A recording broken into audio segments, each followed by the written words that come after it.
आठवे देव तो करावा उपाव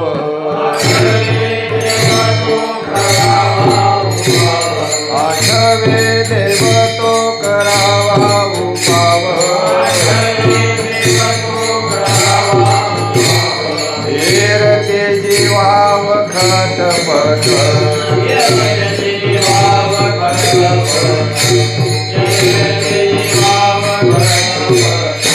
आठवे देव तो करावा उपाव आठवे देव तो करावा उपाव हेर ते जीवाव खटपट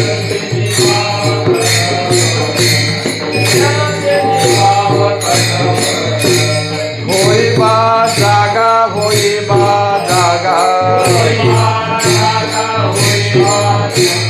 होई बा जागा होई बा जागा वाऊगा कागा सिन सिन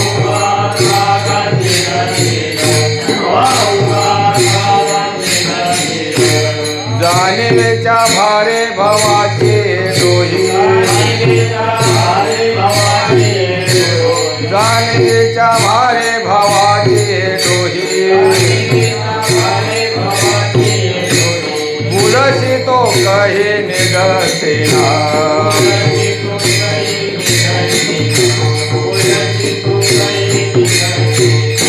होई बा जागा होई बा जागा होई बा जागा होई बा जागा वाऊगा कागा सिन सिन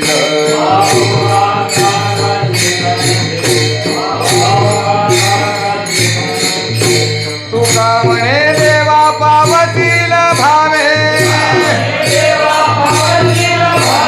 तुका म्हणे देवा पावतील भावे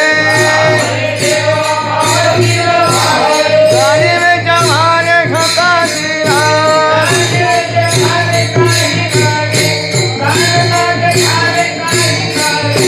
तुका म्हणे भावे तुका म्हणे देवा पावतील भावे तुका म्हणे देवा पावतील भावे जाणीवते काही नोहे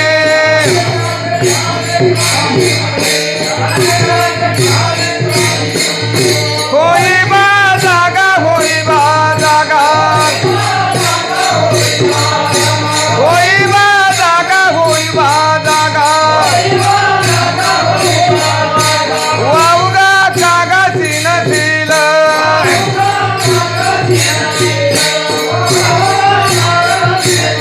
हाय विठोबार कुमारी विठोबार कुमारी विठोबार कुमारी विठोबार कुमारी विठोबार कुमारी विठोबार कुमारी विठोबार कुमारी विठोबार कुमारी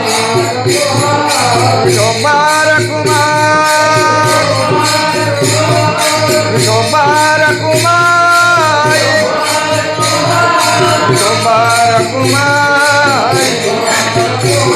विठोबार कुमारी विठोबार कुमारी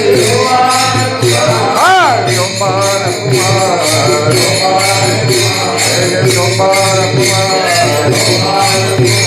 विठोबार कुमारी विठोबार कुमारी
हा चाल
पुंडलिका वरदे हरी विठ्ठल श्री ज्ञानदेव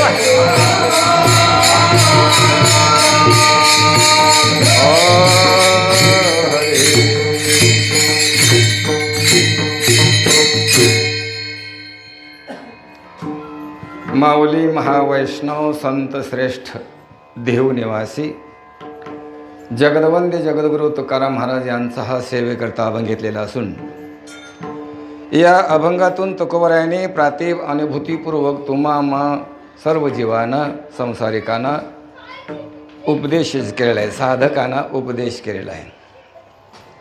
काय म्हणतात महाराज? आठवे देव तो करावा उपाव, आठवे देव तो करावा उपाव, येर तेजी वाव खटपट. आठवे देव तो करावा उपाव, येर तेजी वाव खटपट. होई बा जागा, होई बा जागा, वाऊगा कागा सिनशील. जाणिवेच्या भारे, जाणिवेच्या भारे भवाचे डोही, बुडशी तो कही निगसीना. होई बा जागा, होई बा जागा, वाऊगा कागा सिनशील. तुका म्हणे देवा पावसील भावे, तुका म्हणे देवा पावसील भावे, जानता ते ठावे काही नव्हे.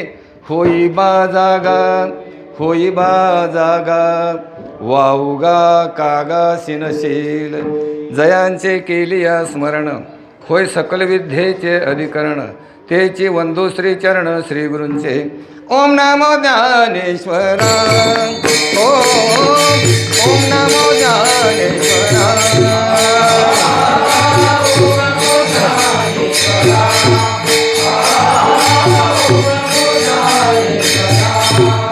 करुणा करा दया, करुणा करा दया, करुणा करा दयाला. तुमचा अनुग्रह लागलो.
ह्या कथेचं प्रवृत्तीनिमित्त हा नामयज्ञ चालू आहे माऊलींच्या संजीवन समाधी सोहळ्यानिमित्त. चालू वर्ष 750 वर्ष चालू आहे आणि त्यातली ही आजची सेवा माझ्या परमभाग्यानं वाट्याला आलेली असून 4थ्या दिवसाचं कीर्तन आहे आणि म्हणून उपदेशपर अभंग घेतला. सर्व संतांचा अवतार खरं तर जगाच्या कल्याणा संतांच्या विभूती देह कष्टविती परोपकारे सहज बोलणे हित उपदेश करुणी सायास शिकविते. तुकाराम महाराज एके ठिकाणी म्हणतात, तुका म्हणे कैसे आंधळे हे जन गेले विसरून खऱ्या देवा. यासाठी संतांचा खरा देव कुठं आहे, काय आहे, त्याची कशी प्राप्ती करावी, याच्यासाठी संतांचा अवतार आहे. याच्यासाठी संतांचा अवतार आहे. आपण बराच वेळ त्याचं चिंतन केलेलं आहे. आणि म्हणून या अभंगामध्ये तुकाराम महाराज आम्हाला जागं करतात. आता जागा करण्याचे प्रकार 2 आहे. जागा म्हणजे झोपलेलं जागा न होऊन. झोपलेला माणूस जागा करायला गेला तर चढ दिवशी जागा होते, पण सोंग घेतलेला जागा होत नाही. पण इथं लक्षार्थ असा आहे महाराज, वृत्तीच्या ठिकाणी जागा व्हायला पाहिजे. झोपलेलं जागा न होऊन वृत्ती जी आपली आहे त्या ठिकाणी जागा व्हायला पाहिजे. इथं महाराज म्हणतात, ही आमची सगळ्यांची खटपट बघितली महाराजांनी आणि ते म्हणतात, आठवे देव तो करावा उपाव. ज्यानं देवाच्या आठवण येईल तो उपाय करा, बाकीचं काय उपाय करू नका. एर तेजी त्या कर वाव खटपट. एर तेजी वाव खटपट. सगळी खटपटच आहे नाही आमची. आता इथं वाव शब्द काय सांगतोय? वाव म्हणजे मगाची प्रवचन झालं बघा. कसला भ्रम सांगितला, श्रवण केलं ना. भ्रम जे आहे, जे ज्ञान आहे ते कसलं भ्रांती ज्ञान कसलं आहे, ते नको त्याचं भ्रांती ज्ञान आहे. हे सगळे वावच आहे. वाव म्हणजे पोकळ, निष्कळ, निष्फळ, त्याला फळ नाही. म्हणून तिथं म्हणतात होईबा जागा, होईबा जागा 2 वेळ सांगतात. आपण त्याचा पुढं विचार करू. वावगा कागा शिनशील, काय म्हणून या वावगा यात कष्ट करायला असं सांगतात. तुम्ही आम्ही काय करतोय, सगळे जीव विचार करतोय मिळवण्याचा, ठरवतोय. काय ठरवतोय? मी हे करीन असं ठरवतोय. ठरवणं वेगळं आणि दुसरा भाग ते मिळणं वेगळं, होय ना. ठरवल्याला मिळेलच असं काय सांगता येत नाही. ठरवलं, एखादी गोष्ट प्राप्त करून घ्यायचं ठरवलं आणि साधन चुकलं तर ठरवलेलं मिळेल का? मिळणार नाही. आता ते ठरवलेलं मिळायचं का नाही मिळायचं हे सुद्धा थोडंफार अदृष्टावर अवलंबून आहे. तिथं ईश्वराची कृपा असावीच लागते. ठरवतोय आपण. तुम्हा आम्हाला सर्वांना काय पाहिजे? सुख पाहिजे. सुख म्हणजेच काय पाहिजे? आनंद पाहिजे ना. आनंद म्हणजेच कोण? देव. आनंद म्हणजेच देव. देवाचं स्वरूपच आहे ते. आनंद अद्वय नित्य निरामय जे का निज ध्येय योगी यांचे. आनंद म्हणजेच देव. मग सर्वांना आनंदच पाहिजे का दुःख पाहिजे? कुणालाही दुःख नको आहे, पण सर्वांना आनंद पाहिजे. मग आता तो आनंद मिळवायचा तर देव मिळवायला पाहिजे नको. बाकीचं मिळवून विषय संपादन करून चालतील का? त्यात मगाची प्रवचन झाला विषय. विषयाचे जे सुख ते साचची परम दुःख, परी काय की जे मूर्ख न सेविता न सरे. विषयाचं सुख आहे ते दुःखच आहे महाराज, पण ते प्राप्त केल्याशिवाय आम्ही राहत नाही. म्हणून ठरवतो त्याप्रमाणे घडेलच असं काय सांगता येत नाही. ते मी नेहमी एक उदाहरण सांगतो. ते उदाहरण दृष्टांत कशात आहे माहिती आहे? नारद पंचतंत्र नावाचा जो ग्रंथ आहे त्या ग्रंथामधलं ते उदाहरण आहे. थंडीचे दिवस होते. दिवस कसले आहेत? थंडीचे. शेतात गेल्यानंतर एका शेतकऱ्याने शेकोटी पेटवली, थंड वाजते म्हणून. लाकडं जमा केले, धग केला. धग केला, जरा शेकल्याने आणि काम करायला लागला. तेवढ्यात 2 वानरं, जंगलातली 2 वानरं आली आणि ती शेकायला लागली. ती शेतकऱ्यानं बघितलं. शेतकऱ्यानं बघितल्यानंतर त्यानं काय केलं? त्या वानरांना ताणून दिलं. हो, ताणलं. वानरं गेली पळून. मार बसणार म्हटल्यावर पळून गेली. आणि पळून जाऊन लांब जाऊन त्याने विचार केला त्या दोघा वानराने, काय चुकलं त्याचं. त्यानं आम्हाला ताणून दिलं, काय चुकलं त्याचं. तर चुकलं तर त्यातला एक जण काय म्हणतोय, चुकलं म्हणजे आता त्याचं काय जायचं म्हटलं, ते रिकामच धग पेटत, आम्ही शिकवतो, काय बिघडत होतं. नाही नाही म्हणले, त्याचं काय चुकलं नाही, आमचंच चुकलं आहे. ती लाकडं आणली कुणी, शेतकऱ्यानं. धग केला कुणी, शेतकऱ्यानं. आणि आम्ही आयत्या वेळेवर नागोबा शेकाय गेलो.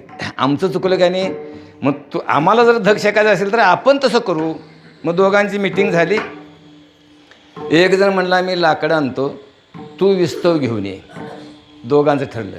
एकान जंगलातली लाकडं जमा केली, लाकडाचा ढीग गाठला. एक जण विस्तव आणा गेला, बरीच खटपट केली. सगळ्या जंगलातनं फिरला फिरला फिरला फिरला फिरला. एके ठिकाणी त्याला विस्तव त्याच्या बुद्धीप्रमाणे दिसला. विस्तव कसा असतो, लाल. एके ठिकाणी गुंजचा वेल होता आणि त्या गुंजच्या वेलाला गुंजा लागल्या त्या भरपूर. ते लाल दिसलं. म्हणलं हां हे आहे म्हणला लाल. ते गुंजा वंजळवर घेतल्या आणि त्यानं आणून त्या लाकडामध्ये टाकल्या आणि लागला फुकायला. अजून पेटलं नाही. पेटल काय ते, पेटणार नाही. का पेटणार नाही, काय चुकलं, साधन चुकलं का नाही. साधन चुकलं आहे महाराज. जे प्रयत्न करायचा त्या दिशेनं प्रयत्न करायला पाहिजे, तो आपला प्रयत्न नाही. आम्हाला सुखाची अनुभूती पाहिजे, पण आमचं काय चुकतंय, साधन चुकतंय. कुठलं साधन चुकतंय, आम्हाला वाटतंय विषयात सुख आहे म्हणून. विषय मोढे भुलले जीवा,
विषय ओढी. आपण रोज प्रमाण म्हणतो विषय ओढी भुलले जीव. भुललेच नुसते सुख मिळेल म्हणून.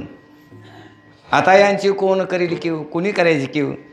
ते पुढचं तिसरं पद महत्त्वाचं आहे. नुपजे नारायणी भाव. त्यांचा भाव नारायणाबद्दल नाही, देवाबद्दल भाव नाही महाराज, विषयात भाव आहे. पाहुणी ठाव नरदेह. ह्या नरदेहातच त्याची प्राप्ती करून घ्या. आठवण कोणाला होईल महाराज, आपला अभंग कसा आहे बघा. आठवे देव तो करावा उपाव, येर तेजी वाव खटपट.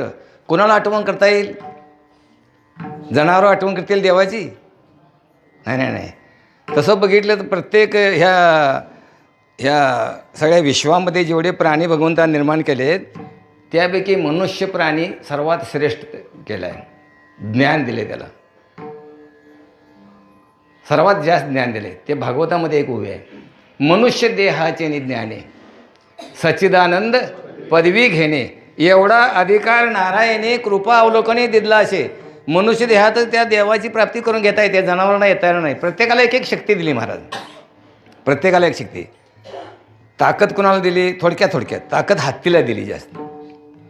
पृथक्करण करण्याची शक्ती कुणाला दिली? मुंग्यानं. पृथक्करण हे बघा, दुकानातनं आणताना साखर घेऊन येताना कागदाच्या पुढील साखर दुकानदारांना दिली आणि पोरगं घेऊन यायला. रस्ता कच्चा होता आणि ते पडलं, ठेच लागून पोरगणी साखर जमली खाली रस्त्यात पडली. त्यातली किती घेता येईल आम्हाला? वरची घेऊ, पण मुंग्या बघा त्यातला कण आणि कण येचणार. ती शक्ती कुणाला? मुंगी नाही. वास घेण्याची क्रिया कुणाला दिली? वास, गंध कुत्र्यानं दिले हो.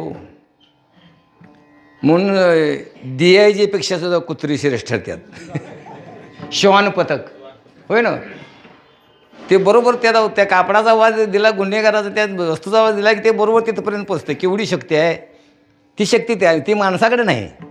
पृथक्करण करण्याची शक्ती माणसाकडे नाही. ताकद माणसाला एवढी नाही महाराज. तीक्ष्ण दृष्टी कुणाला दिली?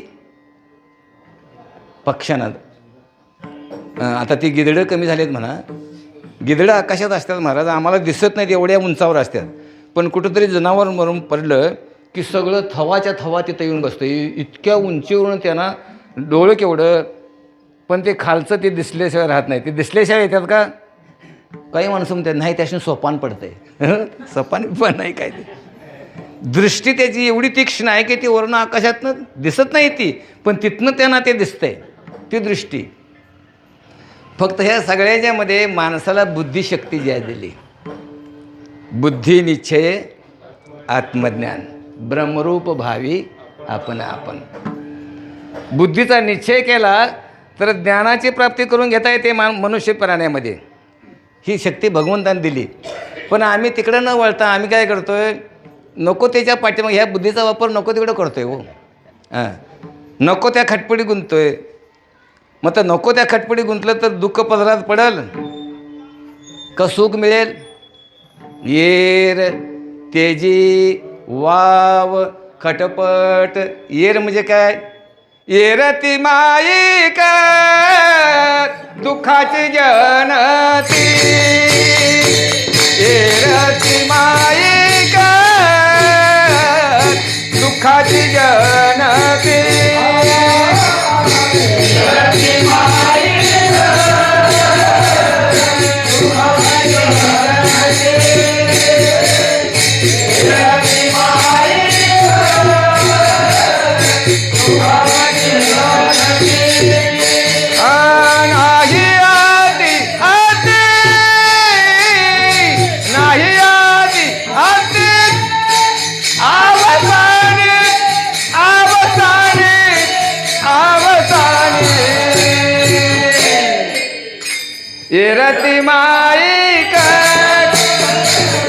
दुःखाची जनती.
येर शब्दाचं चिंतन करावं तेवढं थोडं. येर म्हणजे देव सोडून बाकी जेवढं काय असेल ते येर.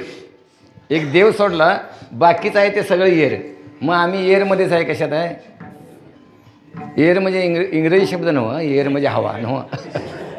येर म्हणजे बाकीचं येर. येर म्हणजे मग आम्ही पैशाच्या पाठी लागतो, सत्तेच्या पाठी लागतो, मानाच्या पाठी लागतो आणि कशाच्या पाठी लागतो. हे सगळं येर जे आहे ते दुःखाला जन्म देणार आहे. सुख अजिबात कालत्रयी तिथं सुखाचा आत्यंतिक अभाव आहे. सुखाचा तिथं भाग नाही महाराज. वाटतंय सुख आहे असं, भ्रमच आहे तो. सुख पाहता जवा पाडे, दुःख पर्वत आहे एवढे, अशी स्थिती तिथली आहे येर. कारण काय असं होतंय तर मागच्या अनेक जन्माच्या संस्कारामुळं जीव त्याच दिशेला वळतो महाराज. त्याच दिशेला वळतो. असं काय घडतंय आपण जर चिंतन केलं. आता आम्हाला माहिती आहे की नाही, माहिती आता इथं जमलेले असेल तरी सगळ्यांनी माहिती आहे की नाही, एक देव. मगाशी प्रवचन झालं, विवेकाची व्याख्या मगाशी सांगली, वैराग्याची व्याख्या झाली. सत्संगतीने आत्मा अविनाशी असून तद व्यतिरिक्त सर्व विनाशी आणि चंचल आहे असा बुद्धीचा निश्चय म्हणजे विवेक न.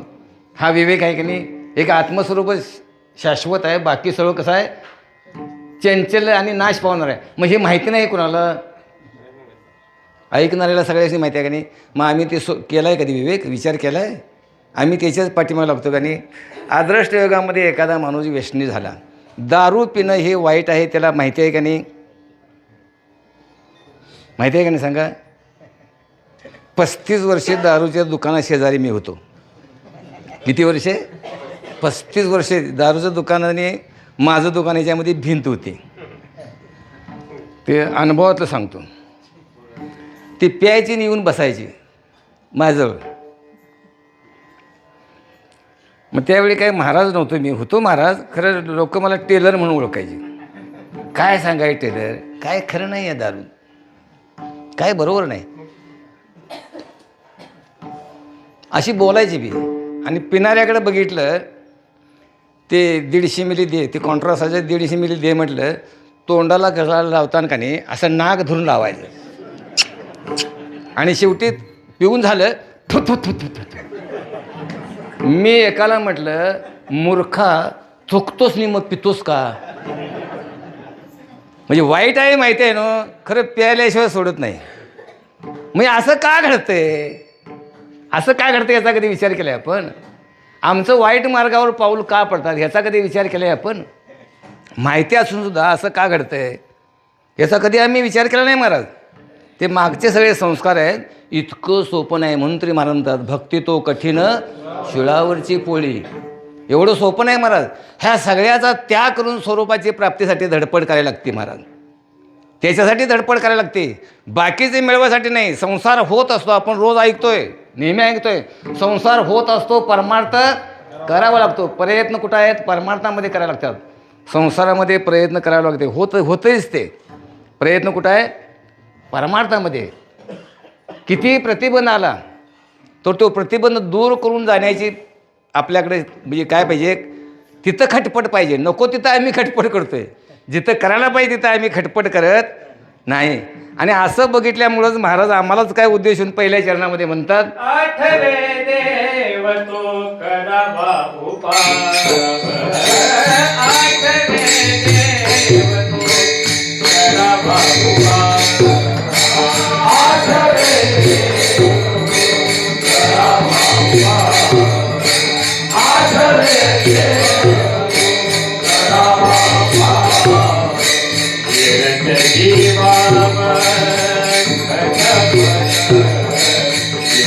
जीवाम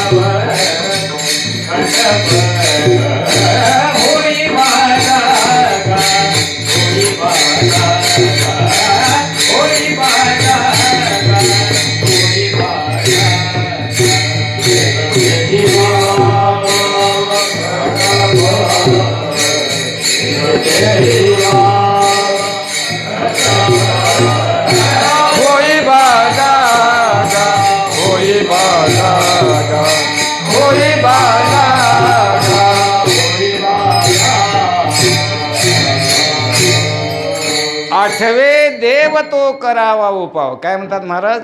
देव ज्यांना आठवण देतील तो उपाय करा. मग कधी कधी आम्हाला देवाची आठवण येते हो. देवाची आठवण दुःखात असल्यानंतर देवाची आठवण होते, होय नाही? दुःख आलं तरच देवाची आठवण येते, सुखात आठवण येत नाही. मी ते नेहमी एक कुटी सांगतोय. अंगे आला ताप देवाशी म्हणे तू माझा मायबाप. अंगी आला ताप देवाशी म्हणे तू माझा मायबाप. गेला अंगीचा ताप देवाशी म्हणे मी तुझ्या बापाचा बाप. ही आमची जीवाची स्थिती आहे. ताप आल्यापुरतं, कळ आली तरच आई ग देवा देवा देवा म्हणतोय. तुम्हाला पुराणातलं उदाहरण सांगतो. महाभारताचं युद्ध संपलं. महाभारत युद्ध संपलं. धर्मराजा गादीवर बसला. राज्याभिषेक झाला आणि कृष्ण परमात्मा सगळ्यांचा निरोप घ्यायला म्हणते. झालं आता सगळं कार्य सिद्धीला गेलं. आता मी द्वारकेला जातोय. आणि कुंती मातेला म्हणते, आत्या तुम्हाला काय पाहिजे ते मागा. मी आता जाणार आहे द्वारकेला, तुम्हाला काय पाहिजे ते सांगा. कुंती मातेनं काय मागितलं माहिती आहे ना सगळ्यांना? काय मागितलं हो? जगाच्या मागण्यापेक्षा विपरीत मागणं मागितलं. कुंती माता म्हणले, हे बघ देवा, द्यायचंच असेल तर दुःख दे. काय मागितलं? दुःख मागितलं. कारण दुःखाच्या वेळी तुझी आठवण येते, सुखाच्या वेळी तुझी आठवण येत नाही. आणि सुखाच्या वेळी जर आठवण येत असेल तर त्यांना कोण म्हणावं? त्यांना संतच म्हणावं. सुखाच्या वेळी देवाची आठवण, सुखाच्या वेळी देवाची आठवण यायला पाहिजे. दुःखाच्या वेळी कोण बी आठवण करेल. म्हणजे आपला काय विचार चालला आहे? एक देवाची आठवण कधी होते? दुःखाच्या वेळी होते. मग दुःख काय कायम असते काय? आपला मनुष्य देह कसा आहे? निम्म दुःख आणि निम्म सुख असा आहे नाही.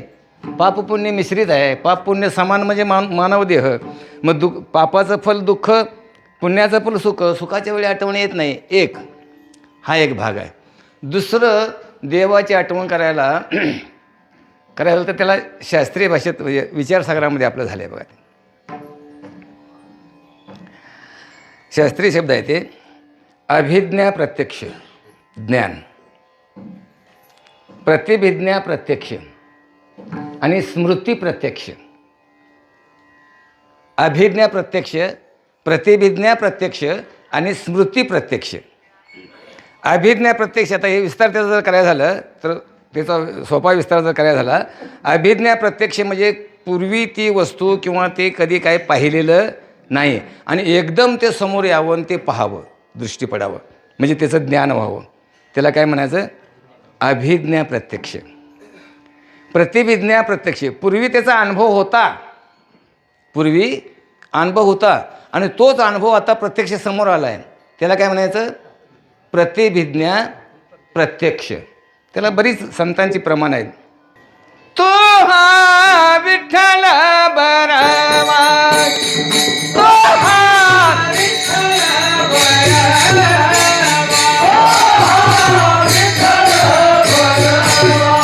एक ना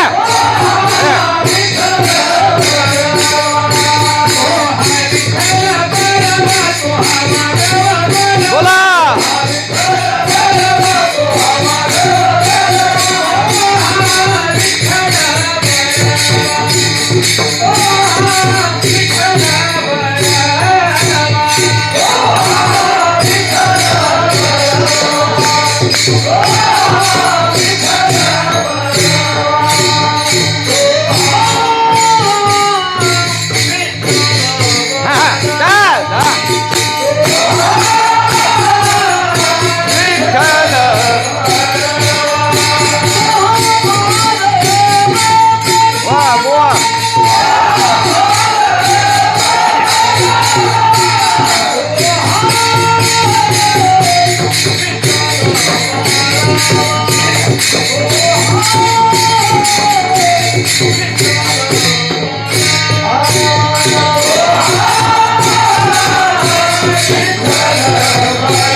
बघा, आता रोज आपण अभंग म्हणतो, तो हा विठ्ठल बरावा. तो म्हणजे अनुभवाला आलेला आणि तो हा, मग तो निर्गुण निराकार आणि हा सगुण साकार.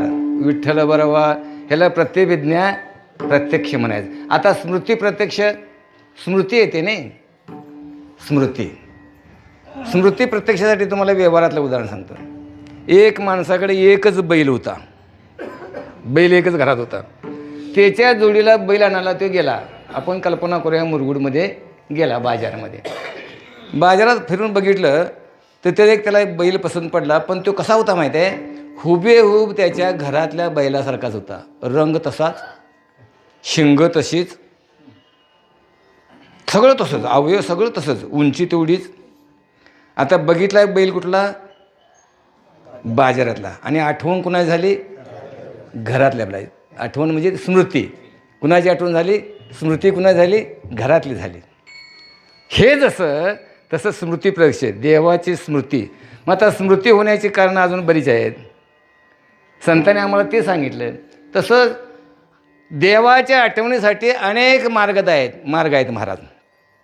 कर्म मार्ग आहे, योग मार्ग आहे, ज्ञान मार्ग आहे, आणि चौथा भक्ती मार्ग आहे. भागवतामध्ये हे 4 मार्ग सांगितले. पण प्रत्येक मार्गाचा अधिकारी वेगळा आहे. सगळ्यांनाच कर्म मार्गाचं आचरण करून त्या भगवंताची आठवण करता येईल असं नाही. काय करता येईल? मग त्याला माऊलीनंच उदाहरण दिले.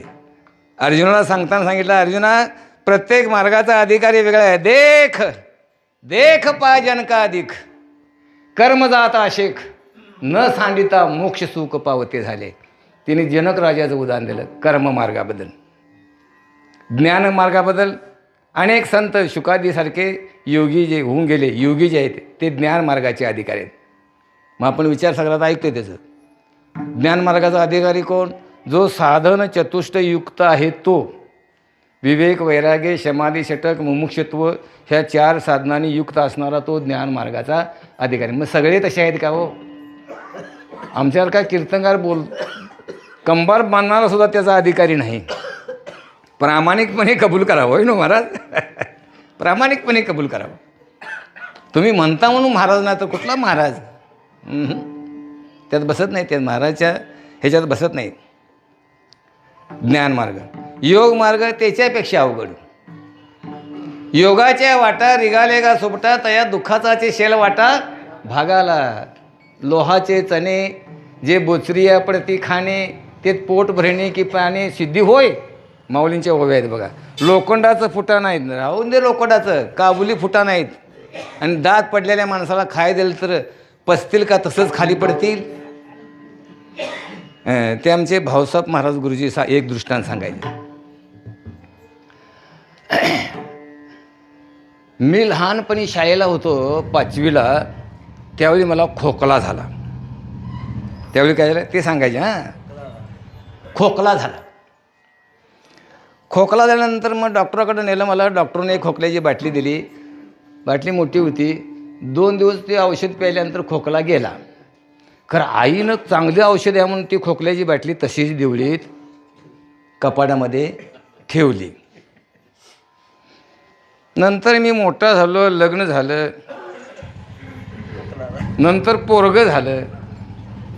पोरग्याला खोकला आला. पोरग्याला खोकला आल्यानंतर तो खोकला का जाईना. मग ती आई त्यावेळी आमची म्हातारी होते ने, पोरग्याला खोकला आला, दवाखान्यात न्याय पाहिजे, दवाखान्यात न्याय पाहिजे. आई म्हणली काय रे काय झालं?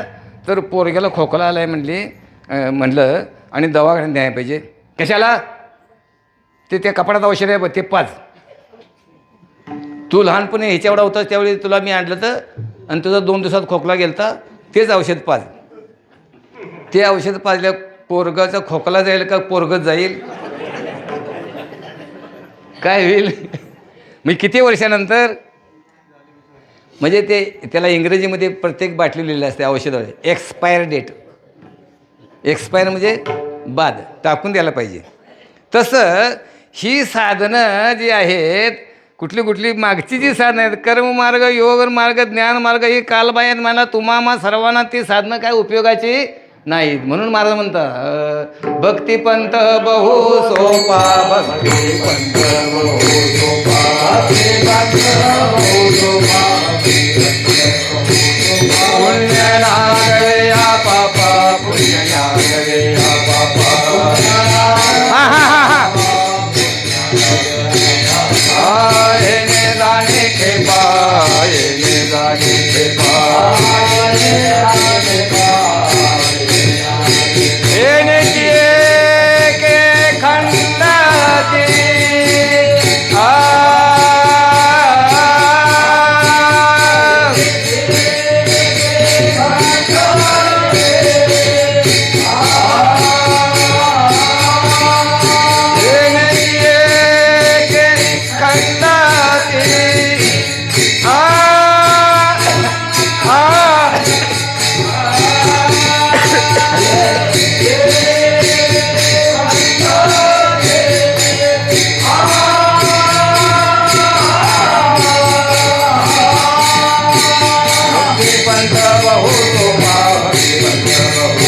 भक्तिपंथ बहु सोपा, पुण्य नागवे या पापा. नागवे शब्द दोन्हीकडे लावायचा. पुण्य नागवे आणि पापही नागवे. पुण्य नागवे या पापा, येणे जाणे खेपा, म्हणजे जन्म मरणाच्या खेपा. येणेची चकार लावलाय, येणेची के खंडती. कारण ह्या कलियुगामध्ये ती युगं गेली, सगळी मागची युगं गेली आहे. ह्या कलियुगामध्ये त्याला महाराजांनी दुसरं एक प्रमाण आहे. कलियुगा माझी करावे कीर्तन, तेने नारायण देईल भेटी. कीर्तन, आता कीर्तन करणे म्हणजे तरी काय? आता हे आपलं चाललेलं कीर्तन आपण म्हणतोय, पण हे कीर्तन हे निरूपण आहे. कीर्तन म्हणजे देवाच्या नामचिंतनामध्ये अखंड तल्लीन होणे, त्याला त्याचं नाव आहे कीर्तन.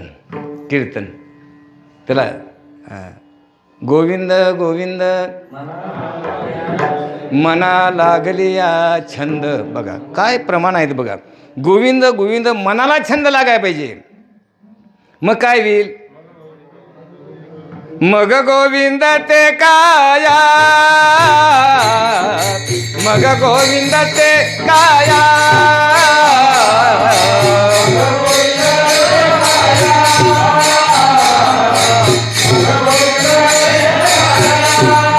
भेद नाही देवातया, भेद नाही देवातया. मग गोविंद ते काया, मग गोविंद ते काया.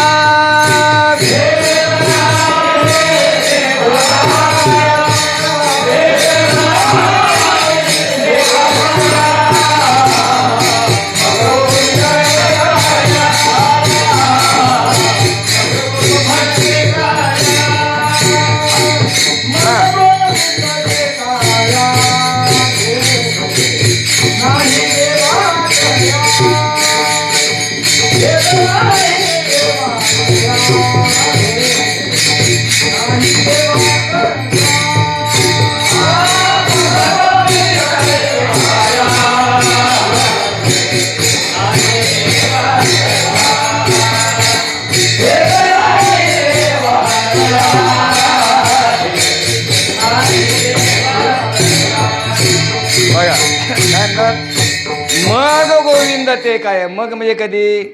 देवाच्या नामाचा छंद लागला पाहिजे.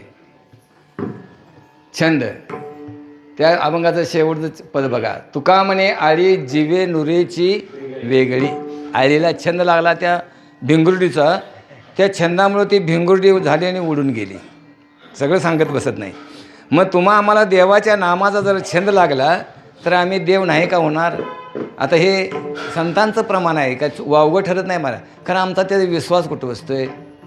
आमचा संत वाक्यावर विश्वास नाही, देवावर विश्वास नाही. मग आम्ही ज्ञानाचे अधिकारी आहे. ज्ञानाचा अधिकार आमच्याकडे येत नाही महाराज. हां, म्हणून इथं काय महाराज म्हणतात? स्मृती ध्यान, देवाची आठवण. मग आता देवाची आठवण, आता दुसऱ्या अजून त्यात चिंतन केलं तर थोडं आहे. सादृश्य एक भाग असतोय. सादृश्य परिणाम.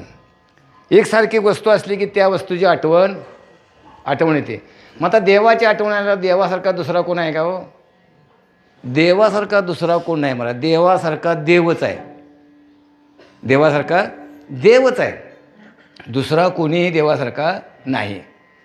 एकमेवा द्वितीय ब्रह्म असा तो देव आहे. मग त्याची आठवण, त्याचं चिंतनच करायला पाहिजे. त्याला हरिपाठामध्ये बरीच प्रमाण आहेत. एक नाम हरी अद्वैत कुसरी विरळ जाणे. समबुद्धी घेता समान श्रीहरी, शमदमावरी हरी झाला. बरीच प्रमाणं, त्याचं चिंतन, त्याचं स्मरण. दुसरं एक साधन असं आहे स्मरण. आम्ही गळ्यामध्ये तुळशीची माळ घातली आहे की नाही, म्हणजे काय? याचं खरं नाव आहे स्मरणिका. काय नाव आहे? स्मरणिका. नाम माळेतलं मनी वडत देवाचं नामचिंतन घ्यायचं. हां, आता नामचिंतन करायचं, माळ वडायची, वैखरीने रामकृष्ण हरी म्हणायचं, पण आत त्याची आठवण पाहिजे. हां, त्याची आठवण पाहिजे. तर तिथं बी आम्ही बसत नाही महाराज. मी बऱ्याच वेळ माझाच अनुभव सांगितला आहे, तुमचा बघून घ्या. सकाळी आंघोळ केली की देवाची माळे गडबडीनं वडा गेलं, मुखात बाप महाराज रामकृष्ण हरी असते, मनी सरकत असतात, खरं मन सगळ्या गावातनं फिरत असते. त्याचं स्मरण झालं नाही. रामकृष्ण नामे हे दोन्ही साजरी. माऊली काय म्हणतात? रामकृष्ण नामे हे दोन्ही साजरी हृदय मंदिरी स्मराकारे. हृदयामध्ये त्याचं स्मरण पाहिजे महाराज, अंतकरणामध्ये त्याचं स्मरण पाहिजे. एकदा स्मरण झालं का नाही की तर तो देव हरी आला हाता, मग कैची भय चिंता, त्याची सरली हेरधार, झाला सफळ व्यापार. सादृश्य त्याच्यासारखं कोण दुसरा नाही. व्यवहारामध्ये आपण बघतो. दुसरी नातेसंबंध एक असतो, नातेसंबंधातनं आठवण देवाची होईल का? संतांनी केलेली आहे महाराज. तसं देवाचं आणि आमचं नातं कसं आहे हो? अनन्य नातं आहे, न तुटणारं नातं आहे. देव म्हणतात हे माझेच आहेत, खरं आम्ही देवाला माझं म्हणायला तयार नाही. ते श्लोक कसा आहे? मम वंशो जीव लोके, कसा आहे ते श्लोक? जीवभूत सनातना. हे सगळे जीव माझेच अंश आहेत असं कोण म्हणतंय? देव म्हणतो. मग आम्ही देवाचीच रूपात आम्ही म्हणायला पाहिजे का नको? आम्ही कधी ते म्हणत नाही. संतांनीच ते म्हणावं. कृष्ण माझी माता, कृष्ण माझा पिता, बंधू बहीण चुलता कृष्ण माझा. आता व्यवहारातली नाती जी आहेत का नाही ती कालबाह्य होतात, काही कालापुरती मर्यादित असतात महाराज. व्यवहारातली नाती, व्यवहारात नाती आहेत का नाही, आईवडिलाचं नातं आहे. आईवडिलाचं नातं, हे आईवडिलाचं नातं आम्ही जन्माला आल्यानंतर आईवडील म्हणतो, पण ते अगोदर आईवडील असतातच ते, होय का नाही? ते म्हणजे नातं एवढं. त्यानंतर पती पत्नीचं नातं कधी असतंय? अक्षता पडल्यानंतरच पती पत्नी हो. तोपर्यंत काय ते पती पत्नी नाही. अगोदर म्हणावं तर कुणाचा पती, लग्नाच्या अगोदर हे पती कुणाचा म्हटलं तर लग्नानंतर त्यातला एक गेलं तरी सुद्धा ते काही शिल्लक राहत नाही.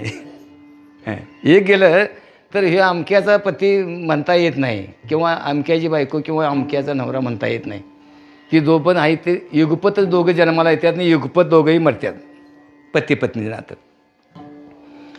ते महाराज आमचे एक सांगाय दृष्टांत. काय झालं, एक साधा बोळा माणूस होता, एकदम साधा, खेडेगाव. तिची आई मेली. आई मेली, मोठ्यानं रडायला, माझी आई गेली, माझ्यावर आता प्रेम कोण करणार, आई गेली म्हणून मोठ्यानं शोक करायला लावून गल्लीतल्या बायका जमल्या आणि त्याला समजूत काढायला, हे बाबा रड नकोस, हे बघ मला तुझी आई समज. प्रत्येकजण यायची म्हणते मला तुझी आई समज. त्यानं विचार केला, बरं झालं एक आई मेली, खरं बऱ्याच आया मिळाल्या, झालं. कालांतरानं त्याची बहीण मेली. बहीण मेल्यानंतर माझी बहीण एकुलती एक बहीण होती, माझी एकुलती एक बहीण होती, गेली आता काय करू, एकुलती एक गेली आता काय करू. गल्लीतल्या माता भगिनी आल्या, बघ आम्हाला बहीण समज, प्रत्येक दीपावलीला आणि रक्षाबंधनला तुला ओवाळायला येतो आम्ही, तू काय भिवू नकोस. त्यावेळी त्याला भोळा असल्यामुळे समाधान वाटलं. बरं झालं म्हणला, एक बहीण गेली की बऱ्याच बहिणी मिळाल्या. कालांतरानं त्याची बायको मेली. रडायला लागला, खरं एकही कोण आली ठल कुंतलिका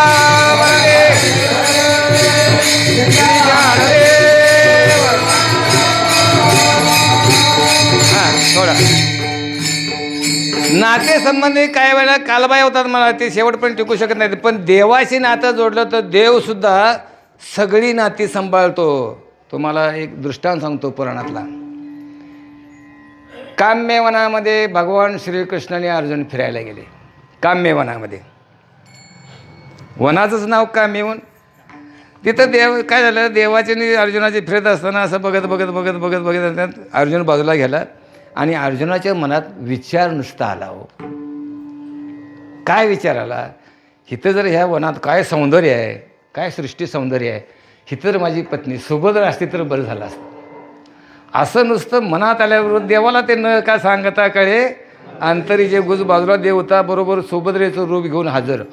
अरे तू कशी काय आली? आले म्हणले, तुम्ही देवाबरोबर आला, माझे मी आले ह्या वनात फिरायला, बरं झालं म्हणले. मग दोघांच्या प्रेमाच्या गप्पा गोष्टी अर्जुनाच्याने झाल्या, यांच्या झाल्या, अर्जुनाच्या आणि देवाच्या झाल्या. हे कुणाच्या म्हणजे त्या सुभद्राच्या, देवरूपी सुभद्राच्या. मग इथं मी भेटले, याची खून काहीतरी द्या की म्हणली. अर्जुनानं हातातली अंगठी काढली आणि त्या सुभद्राला दिली. ती सुभद्रानं अंगठी घातली आणि तोपर्यंत देवाची हाक ऐकू आली, अर्जुना पार्थ कुठं आहेस? म्हणजे अरे देवाला म्हटली तू पळ, तो हे देवाला कळता कामा नाही. असं कोण म्हणतंय? अर्जुन म्हणतोय. कुणाला म्हणतोय? सुभद्राला. म्हणजे कुणाला म्हणतोय? देवालाच म्हणतोय. गेला, झालं. मग अर्जुनाला मग परत आल्यानंतर माझी अंगठी ती देवाच्या हातात अंगठी होती नाही. म्हटले अंगठी देवा तुझ्या हातात कशी आली? आता तुझा तू विचार कर. मग चोरून घेतली? नाही, तुझा तू विचार कर. अरे तूच नाही का दिलीस मगाशी? मी सुभद्राला दिली ती म्हणले. मग ती सुभद्रा म्हणजे मीच. मला काय ह्या गोष्टीनं सांगायचं आहे की देव पत्नीसुद्धा होतो. आपल्या भक्ताचे काय साठविला राहे हृदय संपुष्टी बाहेर धाकुटी मूर्ती.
चांगलं प्रमाण निघाले.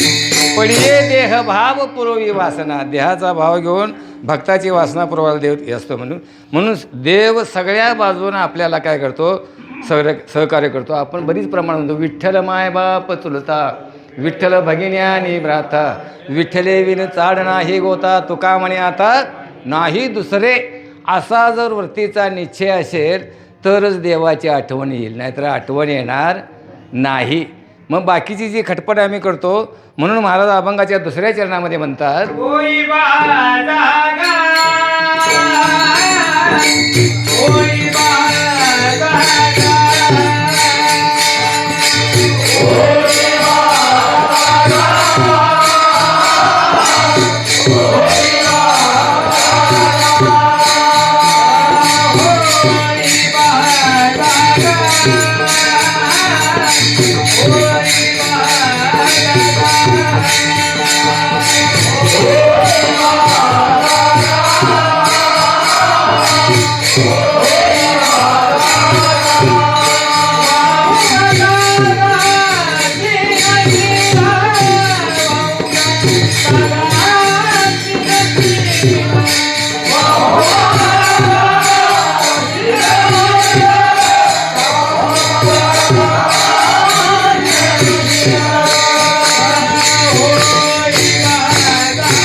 होईबा जागा वाऊगा कागा सेनशील.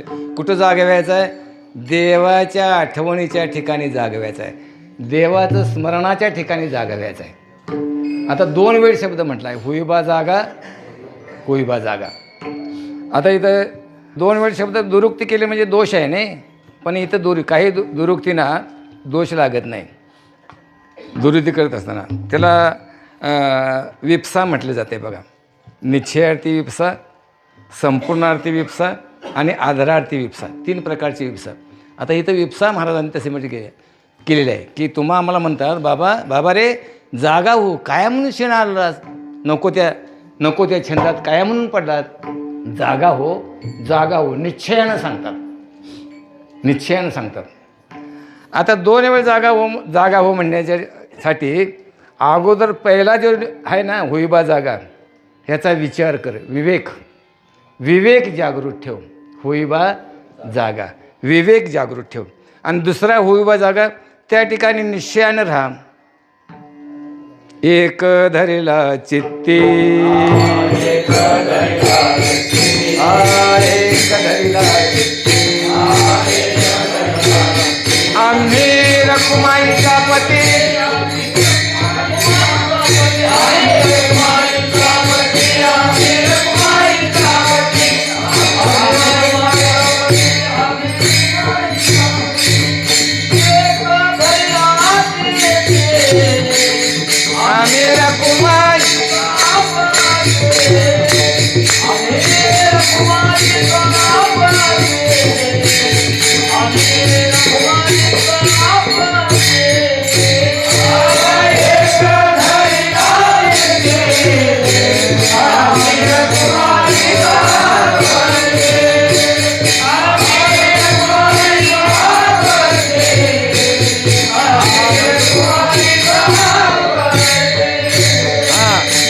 दुसरा जागा या ठिकाणी आहे. एक धरिला चित्ते आम्ही रकुमाईचा पती, किंवा अजून प्रमाण बरीच आहेत. आपुला तो एक देव करुणी घ्यावा, तेने विन जीवा सुख नो हे.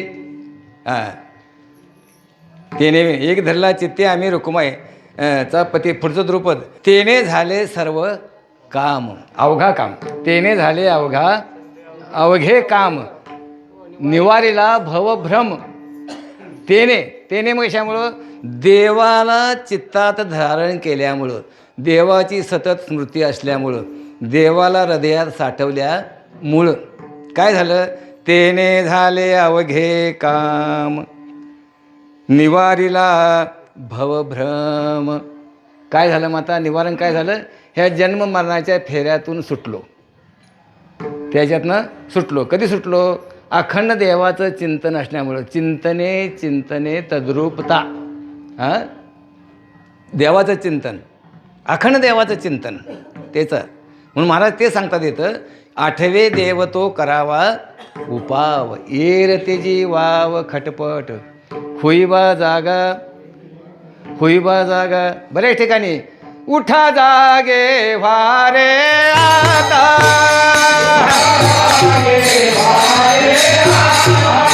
स्मरण करा पंढरीनाथा,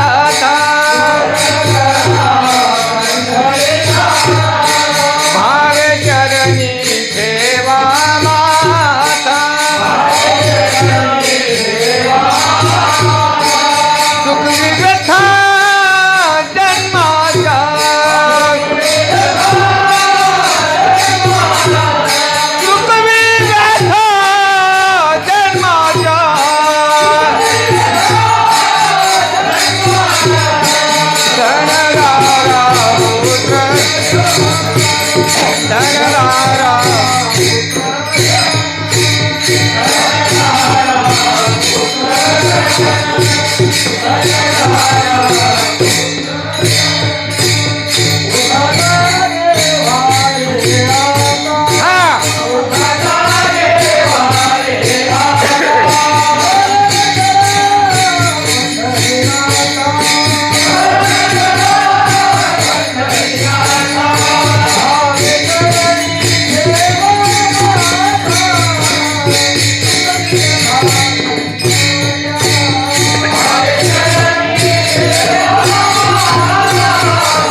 रे आता स्मरण करा पंढरीनाथा. ह्यातलं हे पद महत्त्वाचं आहे. स्मरण, देवाचं स्मरण पाहिजे. अर्जुनानं सुद्धा सांगितलं, विश्वरूप दर्शन झालं. अर्जुन देवाला म्हणतो, देवा तू तर हे सगळं दाखवलंच, पण तुला नेमकं कुठं मी बघू. मग विभूती योग सांगितलं. 75 विभूती आहेत ज्ञानेश्वरीमध्ये. किती? 75 विभूती आहेत. 75 ठिकाणी मी आहे. म्हणजे काय? सगळं देव, सगळीकडे जिथं पाहावं तिथं देवच दिसायला पाहिजे. म्हणून आमचे तळाशीकर महाराज नेहमी म्हणायचे, वृत्तीतला बदल आणि दृष्टीतला बदल करणे म्हणजे परमार्थ. दृष्टीतला बदल म्हणजे काय? दृष्टी म्हणजे जिथं पाहावे, जे जे भेटे भूत ते ते पाहिजे भगवंत, जाणीजे भगवंत. जिकडं बघावं तिकडं तेच. अशा अवस्था कधी होईल? ज्ञानांतर, सत्संगतीत राहून ज्ञानांतर ती अवस्था, असं व्यापक अनुभूती आली तरच अवस्था होणार. आता ऐसेची अवघे जन,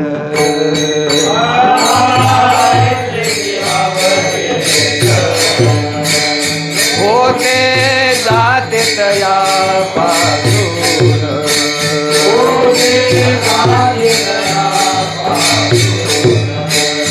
जगी जग झाले जनार्दन,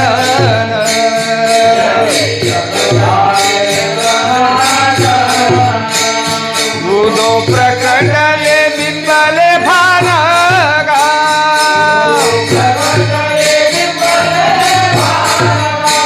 उदो प्रकटले बिंबले भानगा,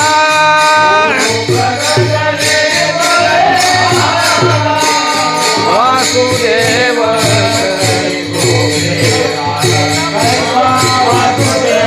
बोलतो, कैसा वासुदेव बोलतो बोल, कैसा वासुदेव.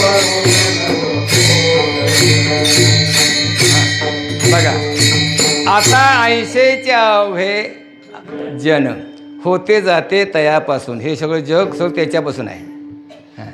जगी जग झाले जनार्दन. जगत दृष्टी काढायची आणि जनार्दन दृष्टी सतत ठेवायची. जनार्दन सगळं देवाशिवाय दुसरं काय नाही, अशी व्यापक अनुभूती आहे पाहिजे, तर तिची आठवण स्थिर आहे असं समजावं. उदो प्रकटले बिंबले भानगा. कैसा वासुदेव बोलतो बोल, बाळा पोटी माय मेले माणूस जिथं उठी, वेळ काळा ते राशील का. ते अभंग बघा. म्हणून महाराज म्हणतात दुसऱ्या चरणामध्ये, होईबा जागा, होईबा जागा, वाऊगा कागा शिनशील. अशी व्यापकत्वानं अनुभूती आली तरच ती आपल्याला म्हणजे कसा होईल, जन्म मरणाचा फेरा होईल आणि सगळा सीन जाईल. मागील परिहार पुढे नाही सीन, झालिया दर्शन एक. त्यावेळी देवाचं दर्शन, मागचा परिहार नाही, पुढचा सीन नाही, झालिया दर्शन एक वेळा. ही स्थिती. विठोबार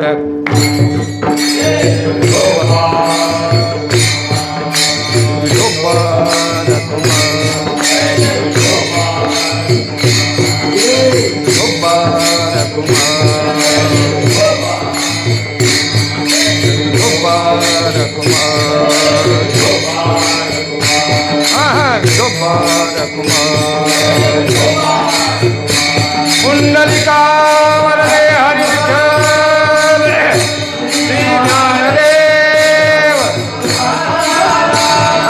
शोभार कुमार, शोभार कुमार, शोभार कुमार, शोभार कुमार,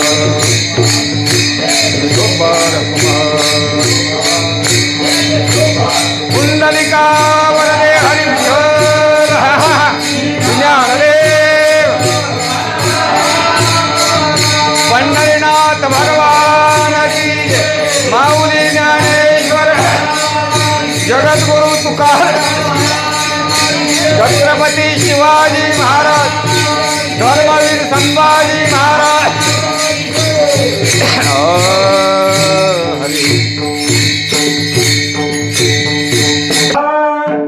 आठवे देव तू करावा उपाय. आठवे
आठवे देव तो करावा उपाव, येर तेजी वाव खटपट.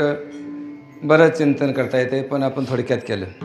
होईबा जागा, होईबा जागा, वावगा कागा शिणशील. हे द्रुपद आहे ना, हे अतिशय चिंतन या अभंगामधलं आहे. ह्या अभंगाचं तात्पर्य सार आहे. या अभंगामध्ये 2 वेळ जागा म्हटले, मगाशी विप्सा सांगितले. अजून त्यातलं चिंतन असं आहे, नित्याने ते विवेक जागृत ठेवायला पाहिजे. हिथं जागा व्हायला पाहिजे, जागा. आणि अंतिम सत्य एकमेवाद्वितीय ब्रह्म, तिथं जागा राहायला पाहिजे. हे दुसरं जागा, होईबा जागा, होईबा जागा. हे सोडून कागा वावगा शिनशील, वावगा कागा शिनशील, हे सोडून बाकीचं ह्या अनात्म पदार्थामध्ये का शिनतोस तो? हे सगळे किती जरी केलंस तर ते शून्यच आहे, वाव आहे, हे फुकट आहे, फल नाही. याशी फल ना चुंबिता, फल ना तुरंबिता, फुल ना तुरंबिता, नुसते रुकची हा, असं म्हटलं आहे. हा सगळा संसार 15व्या अध्यायामध्ये ज्ञानेश्वरीमध्ये हेच सांगले ज्ञान सगळं. वृक्षाचं रूपक करून, झाडा गावावरती एक बाबूळ, वरती शेंडा, काय खाली शेंडा वरती मूळ, असं उलटं ते एक भारूड होतं जुनं. गत है न्यारी तमाशा संता घरी, पूर्व सोंगी भजनात हे भारूड असायचं. एकनाथला माहिती आहे ते, वाजवलं येते ना आमचं भारूड. जागा झालं, जागा झाला तरी अजून धोका टळलेला नाही. जागा जरी झाला तरी माऊलींची एक उभी आहे बघा, आम्ही झालो ऐसे जो म्हणे तो काहीच नाही. त्याला माऊलींची उभी आहे, नवल अहंकाराची गोठी, विशेष न लगे अज्ञानापाठी, सज्ञानाचे झोंबे कंठी, नाना संकटे नाचवी. अहंकार आल्याशिवाय राहत नाही. मला ज्ञान झालं हा एक अहंकारच आहे, अहंकार आहे ना. मग तिथं माऊलींची उभी कशी आहे बघ, त्या सज्ञानाचे झोंबे कंठी, नाना संकटे नाचवी. आता हे पकवाज वादक आहे, हिथल्याचं म्हणणं नाही. पकवाज चांगला वाजवता यावा म्हणजे अहंकार जावा का अहंकार राहावा, जायला पाहिजे नाही. नाहीतर माझ्यासारखा वादक कोण नाही म्हटलं तर, गायन करणारी माझ्यासारखी चाल कोणाची झाली नाही असं म्हटलं तर अहंकार झाला ना. त्याच्यापेक्षा पुढचं माझ्यासारखं कीर्तन प्रवचन कुणाचंही झालं नाही असं म्हणणं अहंकार आहे का? अहंकार गेला. हे कशासाठी करायचं सगळं?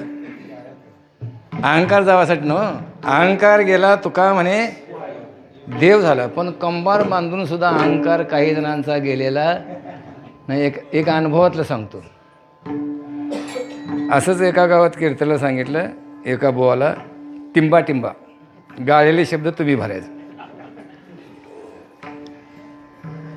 आणि श्रोते बी कोण आहे, 7-8 महिला आणि 4-5 पुरुष आणि 4-5 टाळकरी होतं.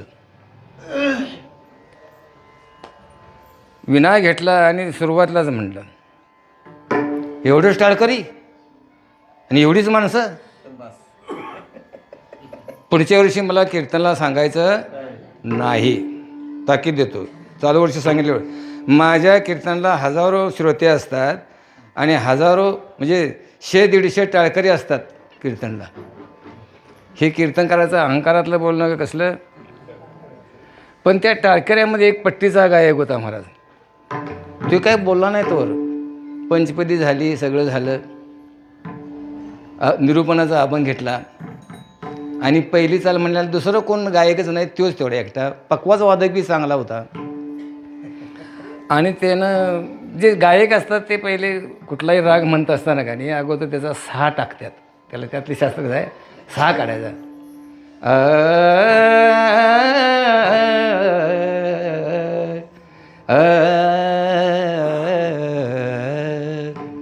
असं अगोदर म्हटलं. आता हे मी म्हटलेला कुठला राग? शिवरंजनी. म्हणजे असं ते 6 टाकलं त्यानं. 6 टाकल्यानंतर कीर्तनकार चपापला की मला हे चांगलं वाटतं. आणि त्यानं ते चाल म्हटले. अहंकार गेला का राहिला? मग तिथं म्हटले कारण त्याचं ते गर्दब गाणं सगळं अगोदर त्यानं ऐकलं. तो काय बोलला नव्हता महाराज, मला एवढं येतं आहे किंवा काय बोलला नव्हता. मला काय सांगायचं याच्यातनं, ज्ञानाचा अहंकार आहे. अजून एक तुम्हाला मागचं उदाहरण सांगतो. फार मोठे साधू होते. साधू म्हटल्यानंतर लोक, साधू म्हटल्यानंतर ज्ञानी होते, महात्मा होता. लोक दर्शनाला जायचे. हो, लोक सगळे दर्शनाला जायचे. त्यांचं प्रवचन झालं की दर्शन घ्यायचं.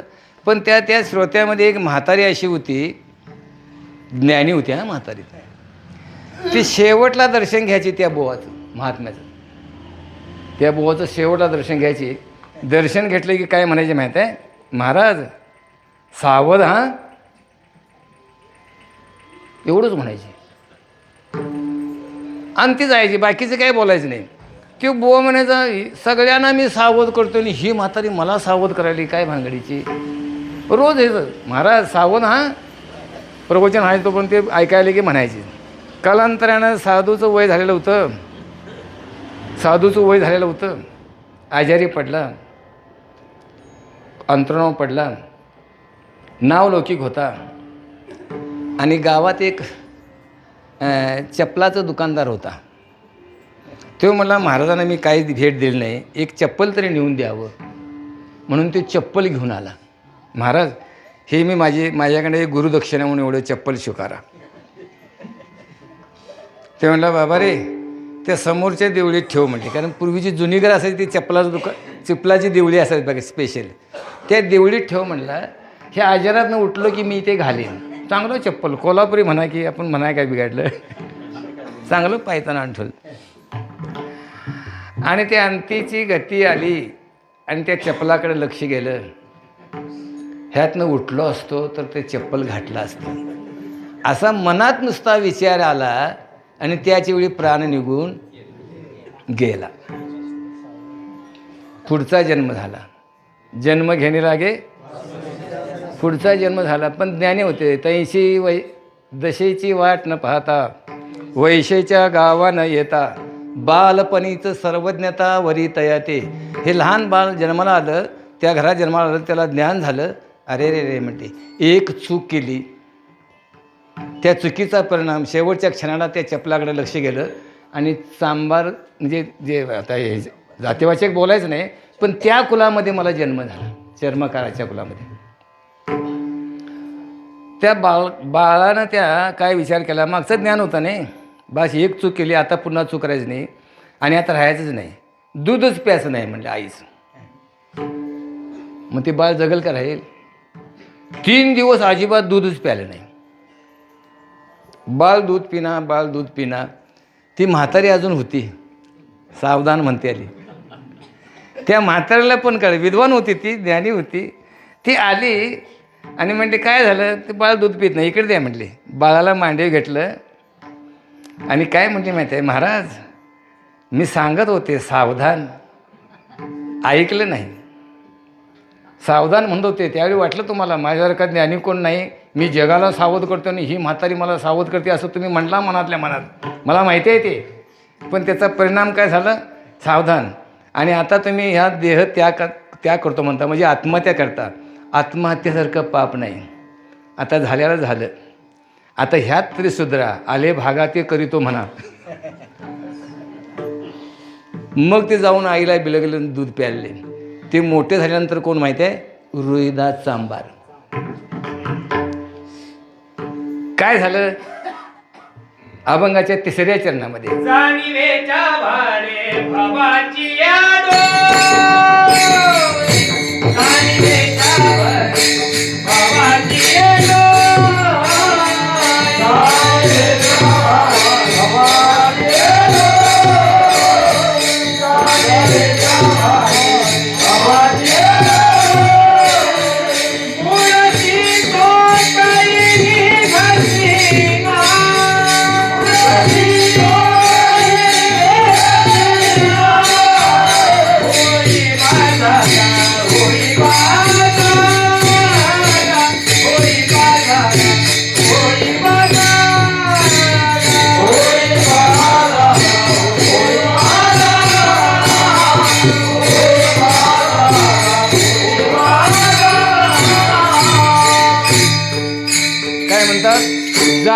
मायेच्या भारे भावाचे हे डोही बुडशी तो कही निगसीना. ह्या ज्ञानाचा जर अहंकार झाला, जाणीवेचा अहंकार झाला तर परत माऊलींची कवी उभी आहे बघा. आणि फळाच्या हवा हृदयी कामा झाला रिगावा, तयाचे घसनी दिवा. ज्ञानाचा गेला, ज्ञान जर झालं तर काम म्हणजे वासना. वासना अंतकरणामध्ये घुसली तर ज्ञानाची ज्योत कधी निघून जाईल, विजून जाईल काय सांगता येत नाही. म्हणून ती म्हातारी त्या माझ्या दृष्टांमध्ये सावध म्हणत होती. म्हणजे सावधानता कुठंपर्यंत? सावध कोण झालं? एकच झाले. सावध झालो, तुकाराम महाराजला म्हणतात सावध झालो हरीच्या आलो जागरणा. तिथं सावध व्हायला पाहिजे. जागरणा म्हणजे अखंड. तुका म्हणे अवघा जोग सर्वा घटी पांडुरंग. जगजोगी जगजोगी जाग जाग बोलती. जाग जाग हे सगळे जग कोण आहे? देवच आहे. अशी व्यापक दृष्टी अनुभूती यायला पाहिजे, दृष्टी व्हायला पाहिजे. अशी येते महाराज. कधी कशाने येते? देवाच्या नामचिंतनानं, देवाच्या नामस्मरणानं, देवाची आठवण केल्यामुळे ही स्थिती होते. आणि अजून एक महाराज शेवटच्या चरणामध्ये म्हणतात, तुका म्हणे देवा पावसील भावे. ही सगळी जरी साधनं केली तर त्यात एक उणीव कुठली? भाव पाहिजे. भाव बळे आकळे एरवी ना कळे.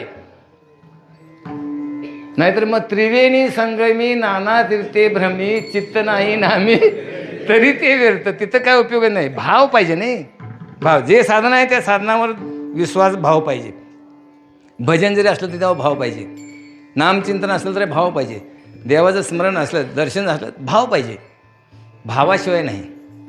तुकाराम महाराजांनी तरी शपथ घेऊन सांगितले, काही नलगे का भावची कारण, काही नलगे का भावची कारण, काही नलगे भावची कारण, काही नलगे भावची कारण.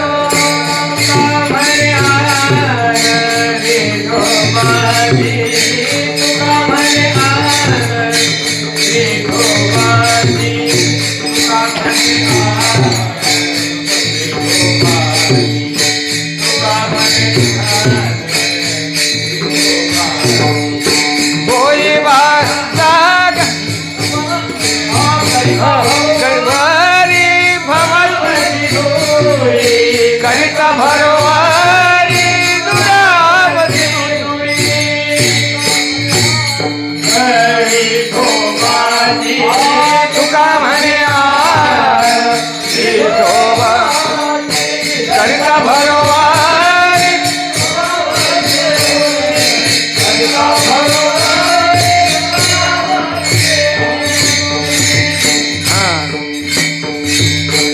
तुका म्हणे काही नलगे एक भावची कारण. तुका म्हणे आन विठोबाची. एक भाव पाहिजे, भाव पाहिजे. म्हणून महाराज म्हणतात, तुका म्हणे देवा पावसील भावे जाणता ते ठावे काही नव्हे. जर हे जाणता असलास तर तुला प्राप्त होईल. नाही जर जाणलंस तर तुला काय मिळणार नाही. एक भाव पाहिजे, भाव पाहिजे. म्हणून त्या ठिकाणी म्हणतात, होईबा जागा, होईबा जागा वाऊगा कागा शेनशील ज्ञानेश्वर माऊली. ज्ञानराज माऊली तुकाराम हरे ज्ञानेश्वर माऊली, ज्ञानराज माऊली तुकाराम.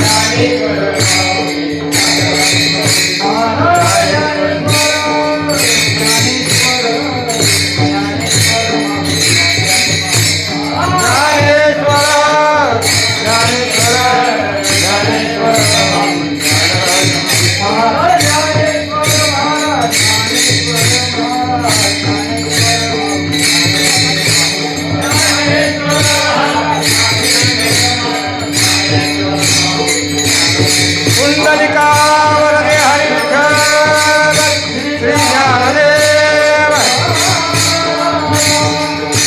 हरी.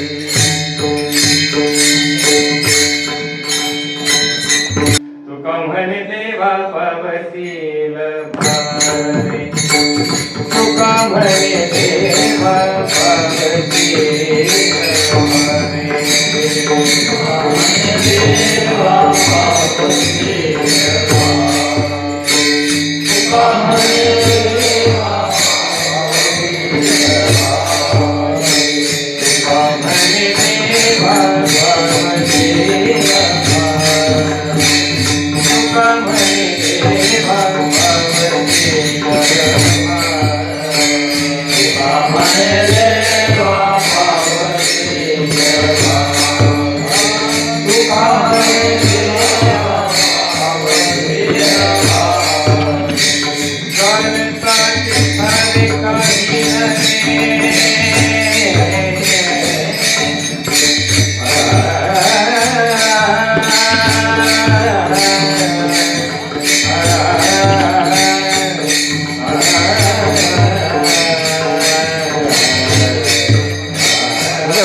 माग म्हणा पाठी माग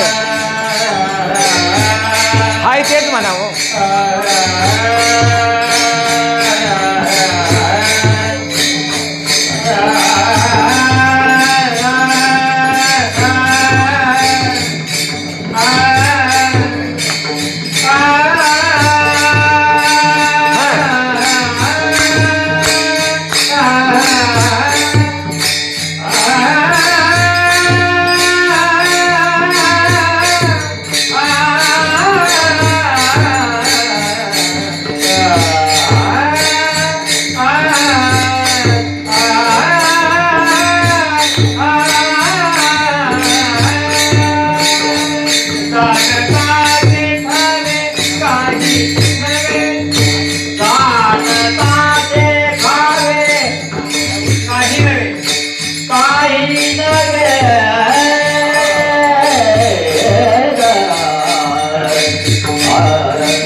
याप्रमाणे या अभंगाचं चिंतन माझ्या प्रज्ञेप्रमाणे झालेलं आहे असं समजून सेवा पूर्ण करूया. तात्पर्य सार अभंगाचा असा आहे महाराज, तुम्ही मी देवाला विसरलोय, मुक्त होता परी बळे झाला, बद्ध घेऊन या छंद माझे माझे. म्हणजे देवाला विसरलोय त्याची, जे विसरलोय त्याची स्मृती करायची आहे. मीच देव आहे अशी अनुभूती आहे पाहिजे. हे सत्संगतीनं श्रीगुरूंच्या कृपेनं आपल्याला ते प्राप्त करून घेता येते. असं या अभंगामध्ये महाराज म्हणतात, तुम्हाला सावध करतात. हुईबा जागा वाऊगा कागा शिनशील असो. झालेली सेवा ज्यांच्या कृपेनं घडली त्यांचे चरणी, तुम्हा सर्व श्रोत्यांचे साथीदारांचे चरणी अर्पण करून सेवा पूर्ण करू. किंबहुना